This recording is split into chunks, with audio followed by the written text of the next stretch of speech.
যারা সরকার গঠন করেছে তারা নিজেদেরকে সর্বে ভাবছে। তারা 42% ভোট পেয়েছে। গণভোট নিয়ে নানান টালবাহানা চলমান রয়েছে।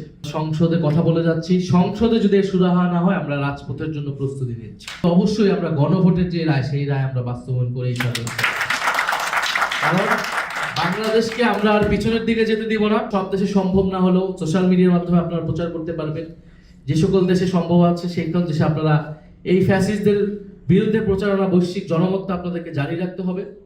এবং পাশাপাশি দেশে যে এখন কিন্তু সোশ্যাল মিডিয়ার বিশাল একটা ভূমিকা রয়েছে যে কোনো জনমত তৈরিতে, এবং দেশে যে সংস্কার এবং বিচারের জন্য যে আমরা লড়াই করে যাচ্ছি, সেখানেও আপনারা ভূমিকা পালন করতে পারেন আপনাদের জনমতের মাধ্যমে, গঠনের মাধ্যমে।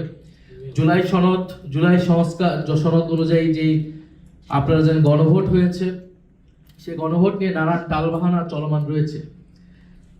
এবং বিরোধী দল জামাত ইসলামী, এনসিপি সহ যারা রয়েছেন, আমরা সংসদে কথা বলে যাচ্ছি। সংসদে যদি সুরাহা না হয় আমরা রাজপথের জন্য প্রস্তুতি নিচ্ছি। গণভোটের প্রশ্নে যারা সরকার গঠন করেছে তারা নিজেদেরকে সর্বে ভাবছে। তারা 42% ভোট পেয়েছে, অথচ 70% ভোট কিন্তু গণভোটে জনগণ হ্যাঁর পক্ষে দিয়েছে। তারা 42% ভোট পেয়ে 70% ভোটকে অবহেলা করছে। এবং আপনারা যারা প্রবাসী ছিলেন, আপনারা সবাই হ্যাঁর পক্ষে ভোট দিয়েছেন। আমাদের 11 দল শাপলাকলি, দাঁড়িপাল্লার পক্ষে আপনারা ভোট দিয়েছেন। মানে আপনাদের এই ভোটাধিকার আমরা রক্ষা করতে চাই। আপনাদের জনমত যেটা আপনারা দিয়েছেন, হয়তো অনেকে বলে যে 11 দলের পক্ষেই বেশিরভাগ ভোট পড়েছে, সেই ভোট আমরা রাখতে পারিনি। আমরা হয়তো সেইটা পারি না, কিন্তু অবশ্যই আমরা গণভোটের যে রায়, সেই রায় আমরা বাস্তবায়ন করেই ছাড়ব। কারণ বাংলাদেশকে আমরা আর পিছনের দিকে যেতে দিব না। বাংলাদেশকে আমরা নতুন কোনো ফ্যাসিবাদ, নতুন কোনো স্বৈরাচারের হাতেও পড়তে দিব না।